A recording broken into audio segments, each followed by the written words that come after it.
Hello everyone, this is Catarina Reis and let's speak a little bit about Scrum. Let's start with the people and history. So we have two authors, two co-creators for Scrum. The one in the left is Ken Schwaber, the one in the right is Jeff Sutherland. So basically they've started in UPTLA, that is the object-oriented programming software and language conference most widely known in the entire world.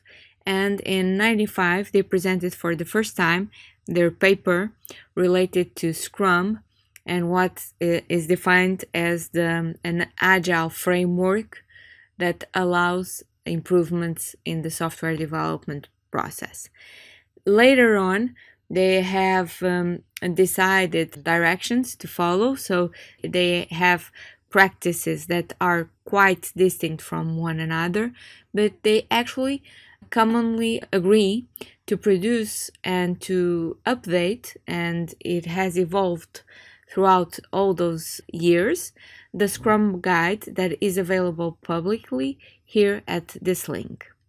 So they were two of the signatories of the Agile Manifesto, and at the time of the Agile Manifesto, as can be seen, Scrum was already something that had an history, okay, and people involved.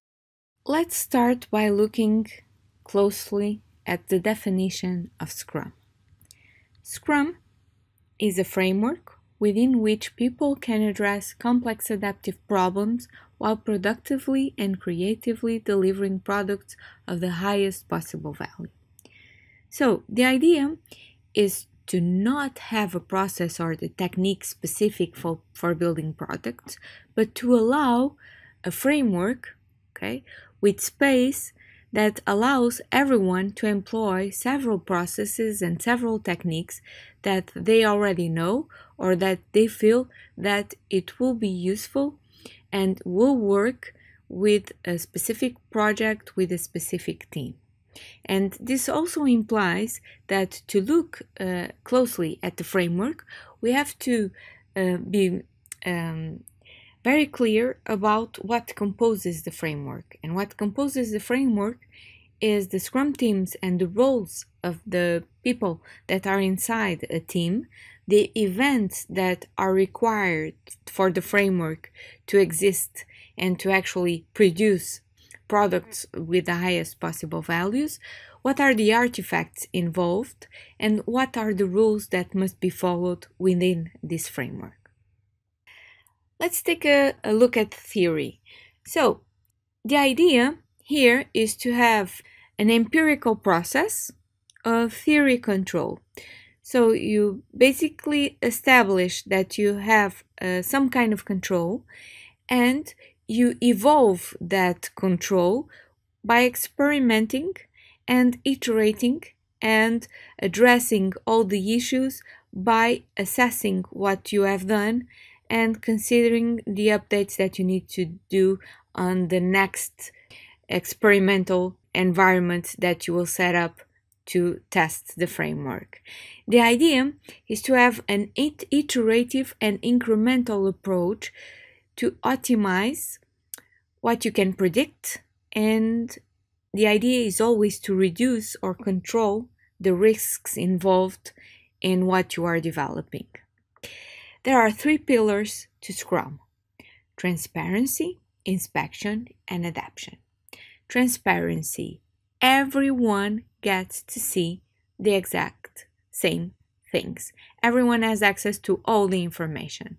The information is widely available and there aren't hidden secrets. This includes, as we will see, in the communication with a customer. Inspection. Everyone inside this team and inside the framework needs to make sure that every opportunity that arises is a good opportunity to actually revise and inspect what has already been done by himself or by everyone inside the framework and inside the project. Adaptation is what happens naturally once you inspect. So when you inspect, you might find issues that need to be addressed, and then you need to adapt in order to address what you have just inspected, and you want to make sure that it works very well in the next iteration. What are the values behind Scrum? So later, there was a need felt by Ken Schwaber and Jeff Sutherland to include values in the Scrum Guide. And the first value that they needed to address and needed to include was commitment. This is something that is not given to someone. A person has to commit, and this has to be done on a self-proposal basis. I have to commit to what I will deliver. I am unable to commit by another member of the team. And all the framework only works if there is a general conception and a mindset specific where everyone is committed to what should be done. Courage.